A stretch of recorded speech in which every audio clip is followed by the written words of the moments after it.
नमस्कार। मेरे यूट्यूब मंच यूएनएन भारत में आपका स्वागत है।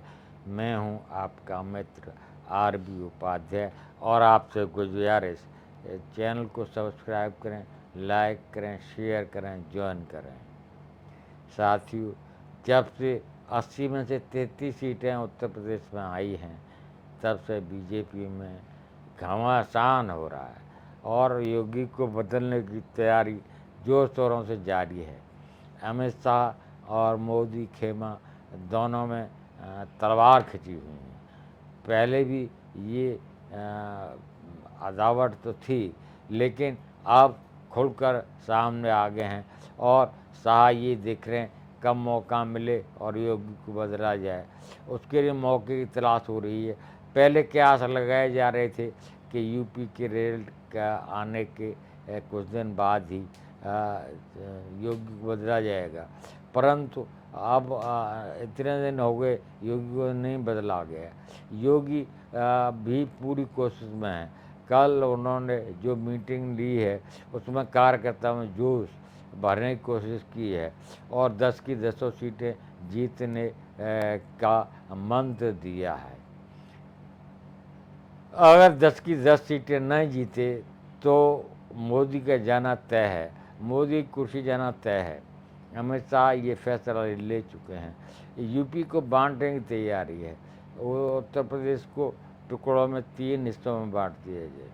वहीं दूसरी ओर मोदी से ऐसा योगी से ऐसा क्या घबराहट है कि ये बदला नहीं जा सकता। योगी भी कम पॉपुलर नहीं है। पॉपुलरिटी की बी एल संतोष कल लखनऊ गए। बी एल संतोष जनरल सेक्रेटरी हैं, नड्डा के बाद दूसरा नंबर आता है पार्टी के। वो कल लखनऊ में थे। फिर उसके बाद जेपी नड्डा लखनऊ गए। लखनऊ में सीक्रेट मीटिंग हुई। उधर बी एल संतोष ने रिपोर्ट बनाकर प्रधानमंत्री को सौंप दी है। जेपी नड्डा भी मत टोलने गए कि क्या चल रहा है उत्तर प्रदेश में। उन्होंने भी अलग अलग मीटिंग की। इन सब से ये क्या असर लगाया जा रहा है कि योगी की कुर्सी जाना तय है। क्यों? गुजराती लॉबी, प्रधानमंत्री और चाणक्य उनके दोनों ये डिसाइड कर चुके हैं कि मोदी की वजह से हम हारे हैं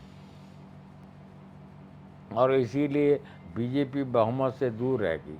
कहाँ 80 में से 80 मिशन 80 पर काम कर रही थी बीजेपी, वहाँ 33 सीटें आना बहुत गंभीर मामला है।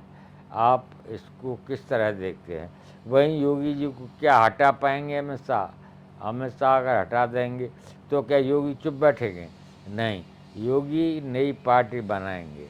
योगी बहुत बड़ा चैलेंज है पार्टी आलाकमान के लिए। इस बात का अंदाज़ा उनको नहीं है। योगी ऐसे व्यक्ति नहीं है जो ज़्यादा बोलें। योगी बोलते कम हैं, काम ज़्यादा करते हैं।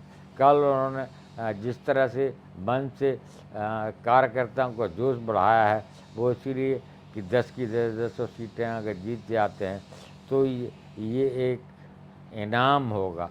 ये कहीं न कहीं उस नुकसान की भरपाई होगी जो नुकसान लोकसभा में हुआ है।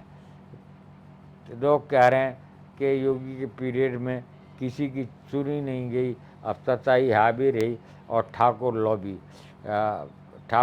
के आरोप पहले भी योगी पर लगते रहे कि वो ठाकुर लॉबी को प्रमोट करते हैं ऐसा, और इसीलिए लोगों में एक रोष था। उस रोष की परिणाम ये हुआ कि बीजेपी हार गई और 33 सीटें पर ही सिमट गई।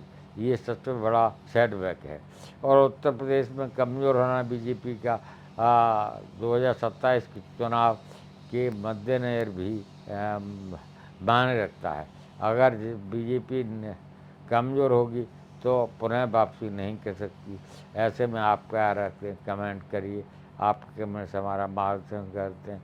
पुनः आपसे गुजारिश, ईमानदार पत्रकारिता के लिए चैनल को ज्वाइन, सब्सक्राइब, लाइक करें, शेयर करें। नमस्कार।